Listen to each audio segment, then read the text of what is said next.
Hi, friends. I am so excited to have my friend Leslie Gould back with us.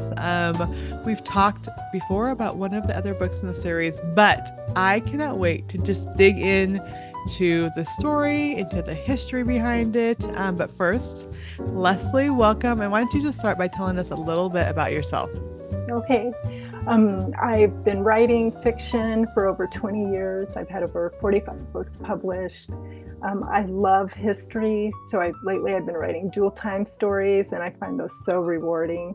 I really love connecting the past and the present and just exploring how the past affects families long term, especially when there's some secrets involved or family history that kind of has to be dug into to really sort it out.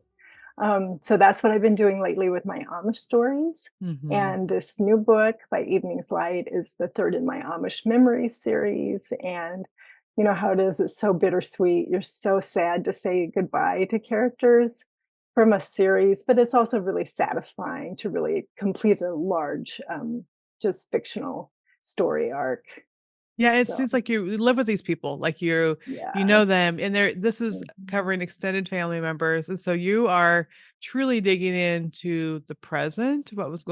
We say present, it's not present, but you know what I mean, the present, what's going on, Right. and then Contemporary. yeah, and then contemporary, yes, and then the past. You're tying in like, why is there conflict between the great aunt and the family member?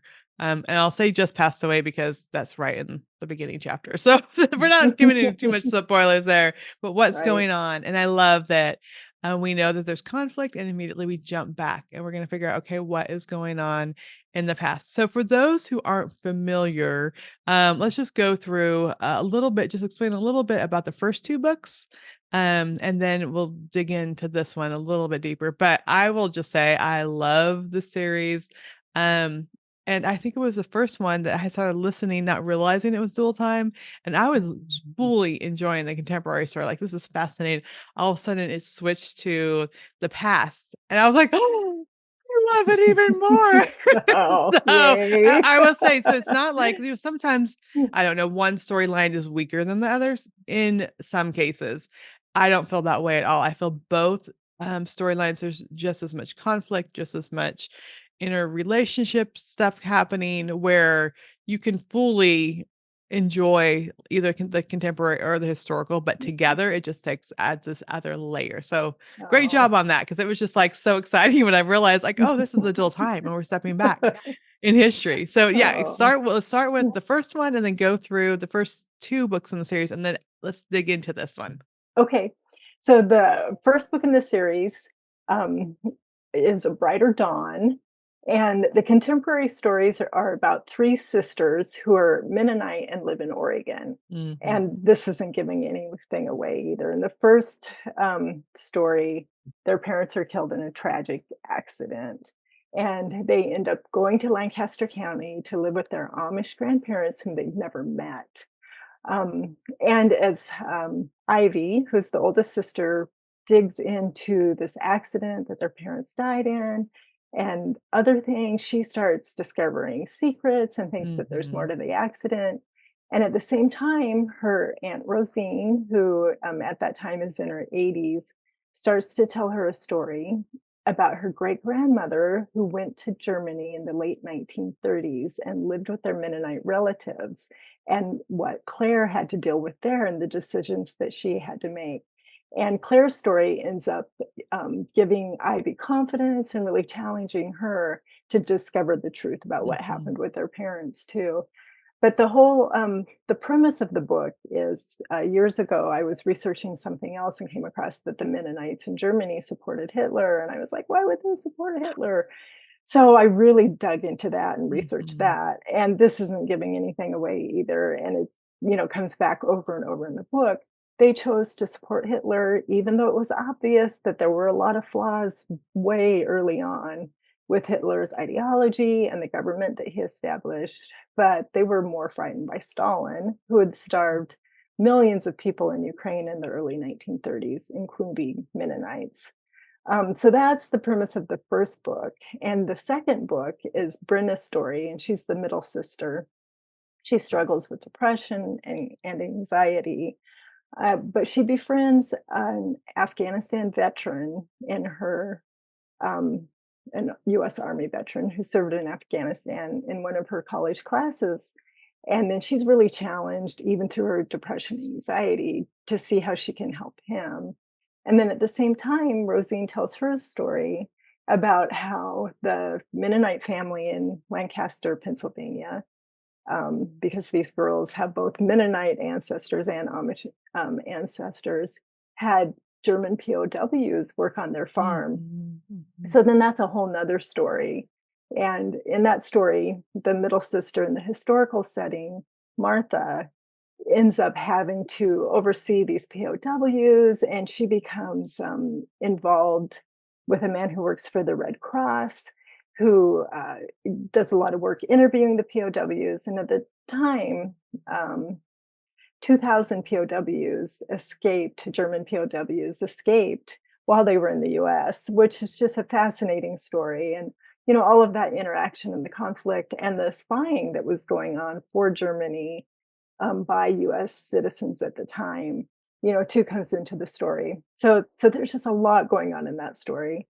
So to end the series, I have By Evening's Light, and that's the youngest sister, Treva's story.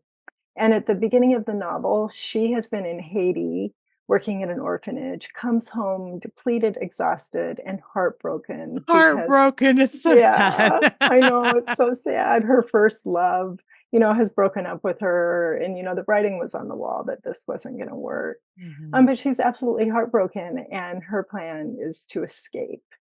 But while she's there, Rosine has a cardiac event, and here Treva has to decide, will she stay? Who does she have a duty to these elderly relatives that she loves and the family farm, or to herself to really go and discover who she is? Mhm. So, of course, Rosine has a story, and this time is the story of the late 1940s after World War II has ended, at a time when there are over 40 million displaced people in the world. The Red Cross is trying to settle people. The US is grappling with how many refugees do we let in. Congress ends up on voting on not letting that many in, which President Truman was appalled by, but ended up signing the bill anyway. And they purposefully excluded Jews from Eastern Europe. And, Mm. that was just a tragedy. But Rosine ends up going back to Germany, and she ends up helping Martha, who's now working with the Red Cross.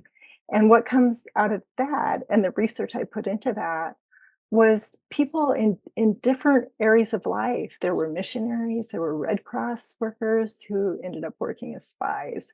And for the Red Cross, they were not supposed to be doing any intelligence work for anybody. But there were people during World War II and after who were. So I tie in a lot about especially female spies and how, Mhm. people weren't looking for female spies. And that was the same during World War II in France, um, so I just find all of that fascinating. And the question of, what will you do for your country? What will you do to help refugees who need to get out of really bad situations? So Rosine tells that story, and Treva ends up. So this story is set in 2019 when there were over 25 million refugees in the world. It was Mhm, the mhm. largest amount since World War II, and of course, we still have a large amount of refugees. Yeah. So there's just a lot of this young Mennonite woman grappling with, where does her duty lie and to who? What does it really mean to love your neighbor, Mhm. as yourself? And what does it mean to love your elderly relatives too? Yeah, So, and I loved one part where it said, Rosine said, "Oh, I have a story for you," and she goes, "And that means months. This is gonna be months for the story to unfold." I just laughed. Um, but I think so many times we forget, we just see elderly people as, "Oh, they don't know anything, they don't know these contemporary times," but with all of these stories, you learn something, and that the things they faced and the things that they lived through, we can't even imagine. mhm. Just my grandma's 94 now, she still lives with us. Oh, She's oh, bless her. completely bedridden. And Oh. sometimes she'll have her very perky days where she's like, "You know I'm not an invalid." And I'm like, "I know, grandma," but most of the time she's just Oh. sleeping a lot, it's just those ages, but, Mhm. to know what she lived through, and she was a teenager during World War II, and they lived in a boxcar. Oh. Her parents were immigrants, and they lived in actual boxcar they turned into a house. It's Wow. just like, you just see these things, and we have so much that we take for granted, and I think when it's stopping Mhm. and listening to stories and listening to what people faced and realizing their resilience came from somewhere, Mhm. and that we need to pay attention to that. And so I just love that we're continuing on with these stories, but also we're tying it into important events in history. And I think a lot of people think, okay, World War II, May 5th, 1945, it ended. We're done, or Mhm. at least in Europe. Like we're done with that, and we don't have to think about it anymore. And so afterwards, no, the displaced people that were Yeah. everywhere, and how I'm Mhm. just amazed at how people even found each other again. It's just amazing. And then, you go into where were they gonna end up, what was gonna happen to them. There's still all the politics that were there before, just in different Mhm. ways. So as you were going into let's talk a little bit about the research. And I'm fascinated by this time in history because not very many people write about this time in history. What were you discovering as you were digging in and writing the historical part of this? Yeah, really how quickly things changed. World Mhm. War II ended and Germany was divided into quadrants, and Russia had a quadrant, the US, France, England, and how quickly started to try to grab all the power they could. And they really Mhm. expected or hoped that the US would abandon Europe and that Russia would be able to sweep through and gain, you know, a lot of land and a lot more power. And thankfully, the U.S. Stood up to that. But it was just, I was pouring through books about the Berlin blockade, and then the story ends about a month before the German Democratic Republic was established. And of course, Mm. East Germany wasn't democratic and it wasn't a republic; it was an Mhm. authoritarian state and super repressive, and there was no freedom. Um, so, so I'm researching the build up to that, and just double checking dates. When did this happen? When did that happen? When in Berlin could you take the train in? When did that Mm. stop? How long did the airlifts, last where they were just shipping in everything by air to keep people fed and all of that. And what was it like in Berlin during that time? So just, lots and lots of details. And I have a bachelor's degree in history. My undergrad is history, but I haven't really studied the Cold War that much. Yeah. And and it's just fascinating. So it was reading, book after book, and it was reading about spies. It was reading about women who were spies for the CIA, pretty early Mhm. on. It was reading about David Bruce, who worked for the Red Cross in London during World War II at the beginning, and then was recruited to work for an early organization of the CIA. And just seeing how much crossover there was with people who were trying to do good in different ways and through different Mhm. venues, and just the the decisions people made that were really life changing for them and for other people too, and what their Yeah, motivation was. So yeah. yeah, just a ton of super interesting research. And yeah, I have to say there's not a lot of fiction written Mm. during this time. I just read the Berlin Letters, and I'm spacing the name of the author. I think it's Kathleen. Um, Let me I'll see. look it up, the Berlin Yeah, Letters. I already gave the book to my daughter to read. So I think it's Catherine Ray. Oh, yeah. Um, Oh, love Catherine Ray, yeah, yeah. yeah. So the Berlin Letters, and that was so fascinating. And it starts in 1961 when the wall goes up. So Mhm. my story doesn't go that far, at least not in the historical thread. I touch on it in the contemporary thread, just looking back and all of that. But yeah, what a really intense, scary time for so many people. And then to think that, how long that went, that it Mhm, went for mhm. another, you know, 40 years 92, of, 90, yeah, yeah, yeah, oppression and, just no freedom and never knowing what was going to happen or how things were going to shift again. yeah, yeah, So, I love so my son-in-law's Czech, So my daughter lives in Oh, the Czech that's right. Republic, which is Yeah. very close. Germany's just a couple hours away from where they live. But Mhm. it's so interesting, even being there and interacting with his parents, which we only speak English, they speak Czech, but just the way of life, the way they do things. We've been in English camps there and talking with people that were, Russia had the Soviet Union. So I know Germany did not you know, East Germany was still under the oppression of the Russians, just like the Czech, Mhm. just like so many people.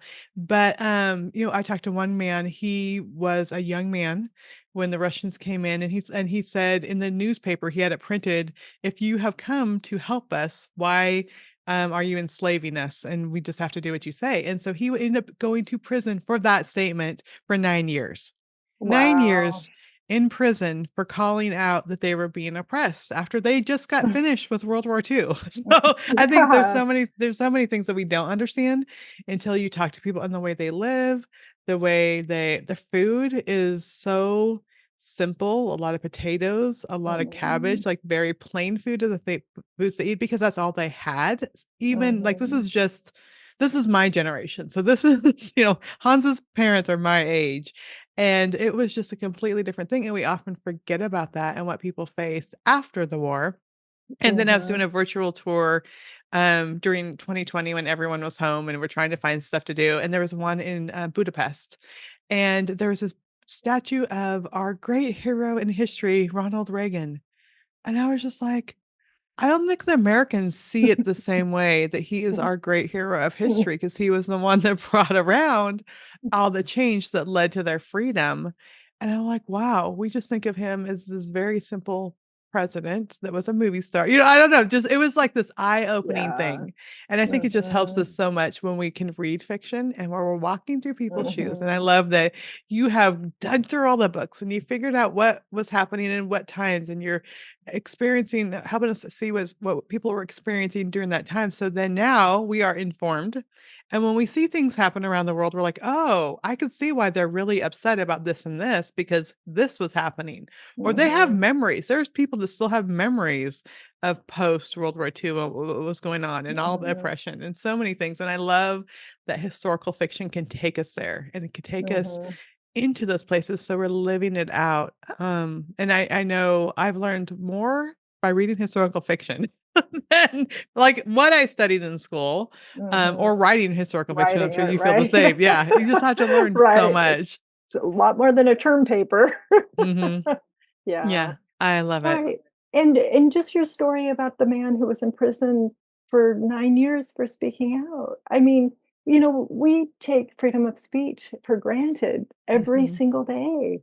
And you think the ramifications, how many people have been murdered, killed, assassinated for Yeah. speaking out, for speaking the truth. Yeah. And they were just this Mhm. elderly couple at the English camp that we just sat down and had time to sit down and get to know them, and then the stories that are Mm. behind that is just so amazing. Okay, so as you're Yeah. balancing the contemporary story, historical story, was there one part that was easier to write or harder to write, or did you like, "Oh, this part was so easy," and the other part did you labor with, or was it just the same when it came to writing the 2 different parts? Yeah. Well, the hard part about the historical part is just wanting so desperately to get it right. Mhm. And I have to tell myself, "You're never gonna get it completely I right." know It has to be exactly. plausible. I mean, you have to double check your facts. And, I'm so grateful for good editors. I just thank God for my editors because they really help and, kind of pull me in line or Mhm. are good at fact checking. And, I usually don't have many mistakes, but I'm just mortified at the thought of any mistake. But I know, you're taking a big risk in writing Mhm. about this and you do all the work you can. So there's always pressure with the historical just to get it as, accurate as possible. Um, but on the other hand, there's so much imagination involved in writing the historical, and I just Yeah, love that. It's that yeah. feeling of like when you're little and you're playing with, your dolls or whatever you're playing, and that whole world is opening up and it's so satisfying. And that's how I Mhm. feel when I write historical fiction. One of the things that was fun about the writing the contemporary thread is that in the historical thread, Rosine, she starts telling Treva the story because Treva has just had her heart broken. And Rosine starts to tell her about when she had her heart broken in her early 20s. And it was by Zeke Zimmerman, who is Treva's great aunt, excuse me, great uncle to Rosine is Rosine Simons and Zeke is Zeke Zimmerman. Um, and, it comes out through the story that nobody knows what happened to Zeke. Mm. And so Treva, jumps in and starts researching that. So I won't give all that away, but that was very, very satisfying. So that was That a lot of fun. that is so Yeah. good, and I think it's we sometimes forget that those emotions are so real even all Yeah. these years later. So my grandma, Mhm. like, she was married to my grandpa, I don't even 50 years before he passed away. And one day she woke up and she's like, I had a dream last night about my first boyfriend when I was 16 and we were Oh. smooching. I'm like, "Grandma, like, how could you have?" But and he ended up going off in World War II, all these things, but it was so funny because you forget that all those emotions and all those feelings when they were young Mhm. are still there. They're not it's Yeah. not like, oh, they're Right. just yeah, they're gone over time, but, it's so fun. I love that you were able to like, "Ooh, what happened to him?" And Yeah. what is Mhm. going on? Yeah, I think it Okay. was oh, Go ahead, no, go ahead. well, I think it was Faulkner who said, "The past is never dead, it's not even past," or Mm. I might be paraphrasing a little bit, but I think Yeah. that's so true, and the older I get, the more I realize that, like when I was younger, I never expected that I would remember some things as intensely as I do Mhm. now, or, think about some people from my past and that sort of thing. So, yeah, I kudos love to your that. grandma. Yeah, I love that. Okay, so, Yeah. also, I think another reason, 'cause I've been asked this before, the fascination with Amish and Mennonite fiction, and I think for some, it's almost like historical because you do have to research. Mhm. You have to know 'cause especially with there's so many different, like, someone says, "Oh, Amish don't do this." I'm like, "Well, some Amish do. Mm, Some Mennonite do. They definitely do a lot more than Amish." Like, there's so many different levels. I mhm. went a year and a half ago up to Ohio, the Berlin, Sugar Creek area, and Mhm. a friend took me around with an Amish friend with 3 different farms. Vastly different. Like, there's one that doesn't even Mhm. have any indoor running water, like, nothing. It was just so very primitive. And one, they have electric lights, and I'm like, "How can you have electric lights?" And they said, "Well, the bishop allows after you move into a house, you have 5 years to convert it to not Oh, having wow. electrolytes." And my other friend joked, and she goes, "Well, so I guess you just can move every 5 years and you'll be Yeah. good then." So, but it's vastly fascinating. So I would love to hear as you talked, they were Mennonite families, Mhm. their parents that passed away. They were driving cars. They were Mhm. I just met a Mennonite, family. They're from Mexico. There's a huge Mennonite Oh, community in Mexico, yeah. and they have Mhm. businesses and all types of things. I mean, I would have never known, I would never known they were Mennonite by just conversing with them. Mhm. But what kind of research did you do for that? Because I know it is not as much, but there is a lot of research also into even writing contemporary with Amish or Mennonite. Mhm. Yeah, exactly. Again, it's just all sorts of research and, I'm such a nerd. I get so excited about different books. Like I found a book about the history of Mennonites in Oregon. And at one time, Oregon had Amish in the early Mhm. 1900s too. But I got that book from the library so many times, and then I finally found a copy on Amazon and bought a copy, and I was so happy. So this Mennonite family starts in Oregon. But my all 4 of my children went to a Mennonite preschool, and now Okay. my grandson goes to the same Mennonite preschool. So I have, quite a bit of familiarity with Mennonites in Oregon. And I fictionalize everything, but I base it on what's there. So Mhm, that I mhm. have this family living close to where there is a Mennonite church about 20 miles out of Portland. Okay. So, yeah. So I did a lot of research with that. And then yeah, as far as the Amish in Pennsylvania, I've gone on I can't even count how many research trips I I've love taken it. to It's so Lancaster County. fun. I Yeah. know, it's like my Disneyland or something, you know? Yeah, I really love it too. And then I have, one of my very best friends left the Amish in her late 20s, and Mhm. she, reads all my manuscripts. So any mistakes are mine, but it's so helpful to just have her read it and say, "No, this would happen." And I can't tell you how many times she's had to explain to me how horses are hitched to buggies. You know, I've watched it, I've watched videos. My husband lived on a farm and he'll explain it to me, but I she'll still say, "No, you know, this is how it works." Yeah. Um, so anyway, so I'm so grateful, to her. It just, yeah, really I helps a love it. lot to It's so fun. Yes, yeah. and all those little details do matter because they do. I have friends that are former Amish, and then I have a friend that grew up among the Amish, even though she wasn't Amish, and they read it and they're able to like, "No, we wouldn't say it like this," or "We would never Mhm. hold hands in public," or whatever Yeah, it is. right, or Um, even parents, don't hug their kids that much. mm-mm, And yeah, I mean, just things like that we would just write without even giving it a second mhm, thought. mhm. But Yeah, yeah, our so friends for lost 2 daughters in a horse and buggy in semi I truck accident, remember that and they said story. people came over, but no one ever mentioned their names again. Like, they had the service for them, but no one ever is Oh, like, would say, "I know you must be thinking about your" they just didn't talk about it. You just and that is oh, heartbreaking. Like, it's hard enough losing children, but if people just mhm, act like they never even lived, at least in this community during that time. That was their experience, and it's so oh, again, it's so hard and so challenging, but also so fascinating just to see that they do think about things differently. And they mhm. would like, "Oh, we would never say it like that." Or my one friend that's Amish, she says, "The only fault I have in your book is you always make the bishop, the bad guy." Like something, Oh. "The bishop said this," or "The bishop said that," or, "The bishop wouldn't allow this." And so when we were going around to different places, like, we need to go meet my friend David was it David Yoder Halstetter? I was one of those names. David Miller, I don't know. It was one I can't remember what David's last name was. And so we went and we talked to him forever and all this stuff, like an hour. Talked to him and, we got in the car. She's like, "Did you like David?" And I said, "Yes, he was a wonderful" she was like, "He's a bishop." And so she was just trying to show me. She was like, "See, they're not all bad guys." And I'm like, Lesson learned. yes, and so I just saw her at a homeschool Mm. conference, and she's like, "Have you written?" And I'm like, I haven't written any more Amish novels." She goes, "Well, you're gonna make a nice bishop, aren't you, in the next one?" I'm like, "Yes, Sue, I will make a nice bishop in the next one." So even that is stereotypical. Like, we would just Yeah, go into the church mm, doesn't allow this, or this is a right. conflict with the character.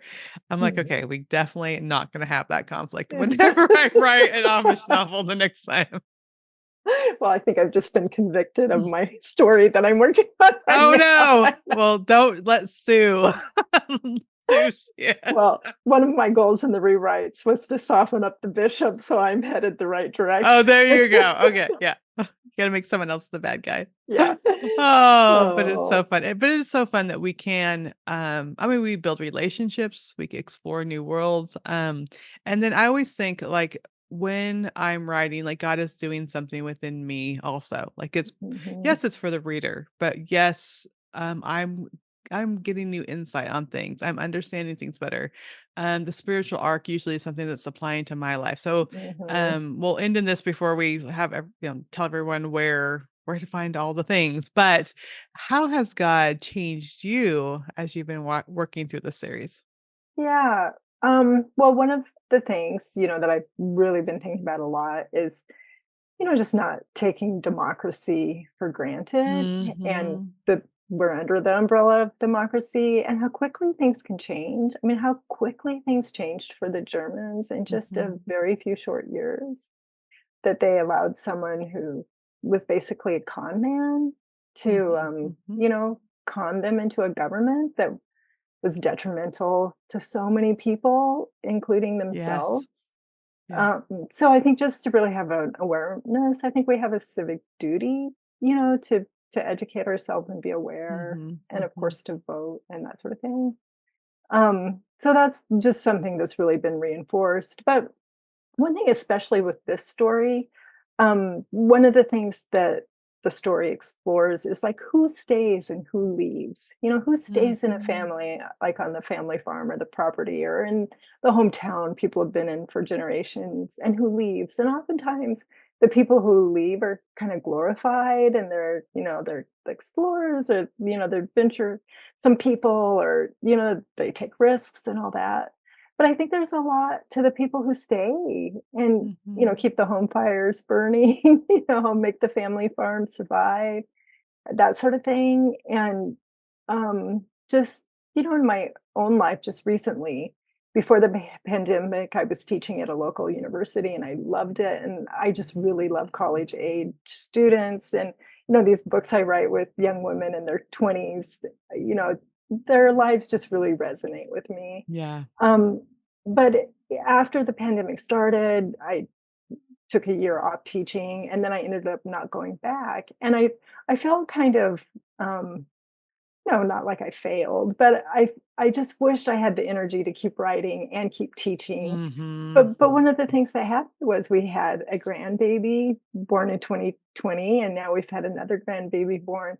And I just realized that my energy needs, to go to other places now, that as Mhm. much as I love teaching and as much as I love that age group, and just thinking about Rosine's story and how she ended up structuring her life, it was just kind of a reminder of just how important home is. Mhm.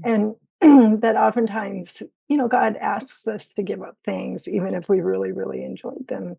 And it's good just to follow his lead and say, okay, this is what I need to do now. What I was I doing was love that. great, but it's okay to shift. It's not failing. It's just turning your energy in a different direction. I love that, and it's for a So season, like, there's a season of teaching, and there's a yeah. season and maybe there uh, might be another season of teaching to come, we never know, right. but it's during that Right. season. It made me think of that because my grandma, she moved with us, in 1999 Oh, after my grandpa was diagnosed with cancer and he passed away. Actually, she moved in with us the very end of '98, and he passed away in '99, and, we just didn't expect that we'd be caring for grandma for 20 whatever many 25 years. yeah. But it has been that, and I think and I don't regret it at all, but Mhm. also I just can't do all the things I wanna do all the time. I have to say no Yeah. to a lot and travel. Mhm. My daughter lives in Europe, and she usually comes here with her family because it's just so hard. We can't leave grandma for that long. And Yeah. I was at a women's retreat last fall, and she talked about, there's a lot about the vine and the branches and abiding in Christ. And there's a Mhm. lot about pruning. Like we definitely need to prune back things in our lives to grow and flourish in more areas. But she said, but there's also tying up. And for a season, you might be tied up in a different way. And it's so that you Mhm. don't go off and just grow in every which direction because the gardener has a certain direction he wants you to grow in. Mhm. And if I hadn't been home a lot tending to grandma, homeschooling my kids, who knows what direction I would be? Because 'cause I'm all, "Let's do this." I'm already like that at home but I would just be all over the place, scattered probably. And I'm like, "Okay, God." I love that because the home front is God has a lot of tending to do in our home for the people around us. My kids have a different experience having their great Yeah. grandma in our home, and Mhm. that's okay. That's good. There's something Mhm. in their lives that's going to benefit them from us being home, having dinner around the Yeah. table every night, me not Mhm. traveling every weekend, which would be super easy to do. Mhm. And so I love that, and that goes back to your, the theme of home in this Mhm. book that there is things that we definitely need to cut out of our lives that just don't it's not doesn't belong, or maybe it's just a different season, but sometimes we're just tied up for a while in what God has in Mhm. us to, and that's Yeah. okay too. So maybe Mhm. someone out there needs to hear that. Yeah. Well, I have to say, Trisha, you get more done than anybody I know. So, Yeah, I'm just amazed at everything you get done. And, because I just can't go especially anywhere. for No, just kidding. yeah, no. Just think of everywhere you go, just in your, Mhm. Yeah, just in my what you normal, do yeah. from right there from your That's desk. right, exactly, I Mhm. love it. Well, Yeah. okay, 2 questions first, and I should have warned you that this is coming, but what is a Christian novel that you've enjoyed? It could be something recent, it could be one of your all-time favorites, what is that? I'm going to go back to the first Christian novel I ever read that I really thought was life changing for me. And it was by Jane Kirkpatrick, and it was A Sweetness to the Soul. And Mm, somehow I'd missed previous Christian novels. I read mostly literary fiction. mhm. And I was writing, I was in writing groups, I belonged to Willamette Writers, and it was like, wow, it just opened a door. It was like, Mm. I could write Christian fiction. And I called Jane up and invited her to our book group, and she came, because she lives in Wow. Oregon too, and she brought Yeah. her husband, Jerry, and it was just amazing. I feel like it was kind of life-changing for me. Mhm. Um, and I haven't read every one of Jane's novels first, which I regret, but I have bought every one of her novels, and someday when I retire, I'm gonna have a Jane Kirkpatrick month where all I read. Marathon, and Well, her I'll writing start. is so beautiful too. Yeah, So I'll beautiful. Yeah. start with A Sweetness to the Soul and then work my way through all of her books. But yeah, so that would definitely be my most memorable, I love that. Christian novel. I would Yeah. love that. And then where can people find to go get more information about you and your books? Yeah, lesliegould.com, and from there you can go to my Facebook page, Instagram, all of that. Sign up for my newsletter. I send one out once a month, and I almost always have a giveaway that Mm. I advertise through my newsletter. So definitely there. And from there you can email me. I'd love to hear from you. Love to answer any questions. All right. Well, thank you, Leslie, so So, much for being here. oh, thank you, Trisha.